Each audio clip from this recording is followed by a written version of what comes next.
Nah. This is Ryan Howard, and you are watching JR Sport Brief.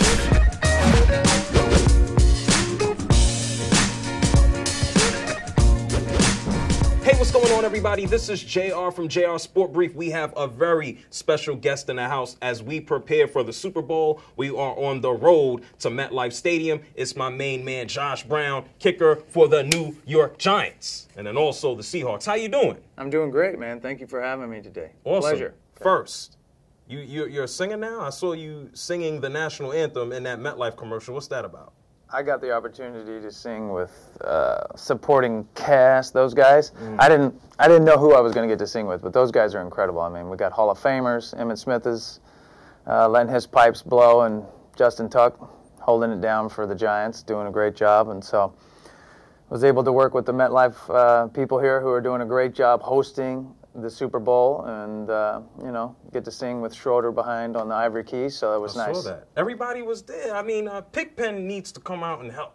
Pigpen was the only dude missing, but you're quite generous. You deflected the attention a little bit into Tuck and Mangold and everybody. Where is your label deal? You have the pipes, man. What's up? I don't know, man. I don't know. I'm still waiting for that phone call. That's what's going. My phone must be broken. Listen, I'm going to call my friends at Atlantic Records, and if you want to do some singing, and we set that up, we stick you in one of those nice, cool hats. We put you in a hoodie. We can do put you on down in Miami and stick you in a Ferrari, and then you could be the next Bieber, if that makes sense, no?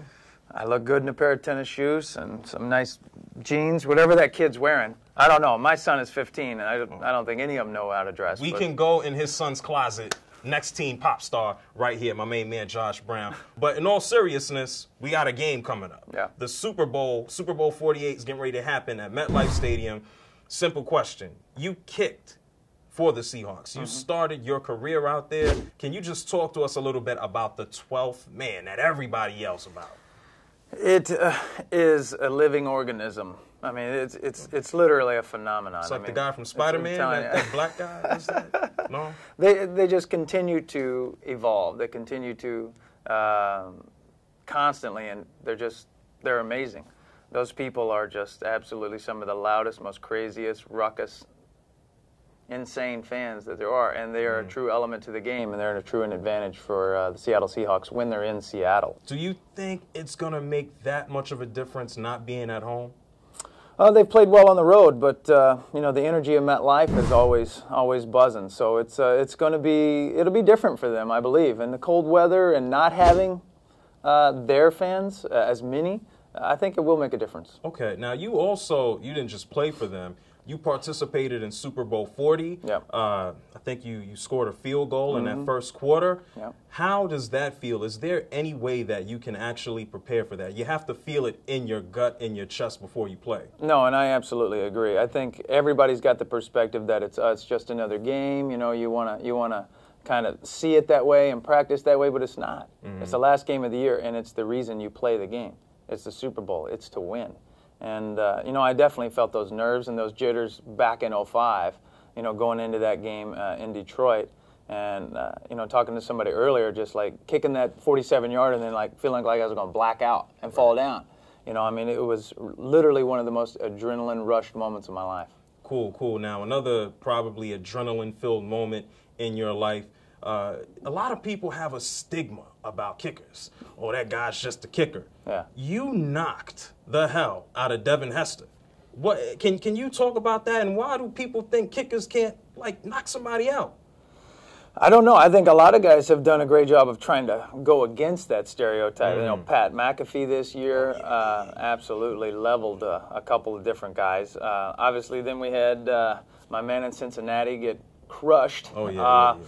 Who kind of broke his jaw in a couple places, almost bit his tongue off, cracked a vertebrae, So Kevin Huber is a tough guy, but just got caught at the wrong place at the wrong time. But that day that I caught Devin, that was a special day, and anybody that kicks to him wants to tackle him, because of who he is. He's the best, and that's probably one of the highlights of my 11-year career. What was that flex? How did you do it? Can I see it? Oh, no, I got up and went, Whoa! Yeah, it was. Is that I did it the wrong way? It was. Yeah, you got to come down with it. That's the Hulk Hoganism. You got to right? give it to him. Okay. Did you do? You all the muscles that I did have, but you didn't tell people to start taking their vitamins after that. No. I got no deals on. I should have got a vitamin deal after that. Listen, Josh, we're gonna hook all of that up. Thank you. Besides you hitting guys, which I think is awesome, I love seeing kickers just kind of lay the wood down there. Sure. Maybe you be the next John Randall, maybe Clay Matthews with no hair, just out there leveling guys. But you also kick at MetLife Stadium for the Giants this past season. You know how it is to play out there on that field. It's going to be cold. How is it kicking basically a brick? Does that really affect your mindset going into a cold weather game? I absolutely believe that it can affect your mindset. You know, they air the ball up inside. It's 70 degrees. You take the ball outside, it's 25 degrees. Ball deflates. Yep. Ball's not going to go as far. Kicker knows the ball isn't going to go as far. So it's a matter of perspective, staying within yourself, not swinging too hard, not getting out of what you've done all season. We got two veterans coming in that play in cold weather a lot. I've played in playoff games the last couple of years. Prater, who's just had it, you know, a career year hitting a 64-yarder, breaking that record. But he's used to the ball flying a little bit further in that air. And I agree with you, totally. So, you know, we'll see what happens. But there's going to be a major difference. MetLife is can be a tricky place to play, especially when the wind is blowing. And given the fact that it's going to be freezing, there's like an 8% difference between like above 40 and below 40. Right. So you're going from 66 down to 58. We'll see if that comes into play. Offense and defenses are very equally matched, I think. So who do you think will win overall? It's tough, right? There's so many facets to the game. Yeah. There's so many facets. If you can get to Peyton Manning, they don't have a chance. Yep, I figured as much. I told, and a lot of people, especially folks in Seattle, and please don't have your people in Seattle come yell at me. Enough people are doing it. I'm basically going with the legend guy. I'm talking about Peyton Manning.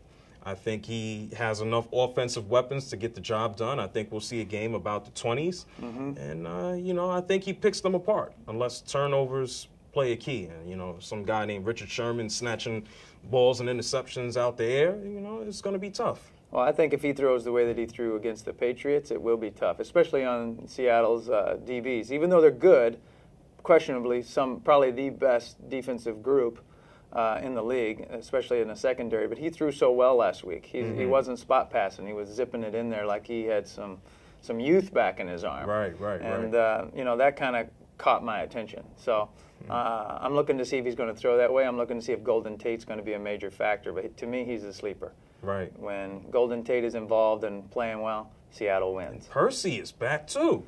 Percy's playing. I always get worried about Percy Harvin, man. I mean, he takes the wrong hit and then he's going for the game sometimes. Well, he's fast as a bullet. Yeah, but you got to hit him. You have to hit him. And if you hit him, he generally is, you know, you're a little loopy there. Doctor says, no, you cannot play anymore. He took a rough hit that last game when he got knocked out, a couple of weeks ago. Oh, yeah. And so, you know, if he can control himself, they can use him right, use him as a distraction. He's so fast, he can open up the field for you, pull safeties. I mean, he can be used effectively and hopefully not get hit at all.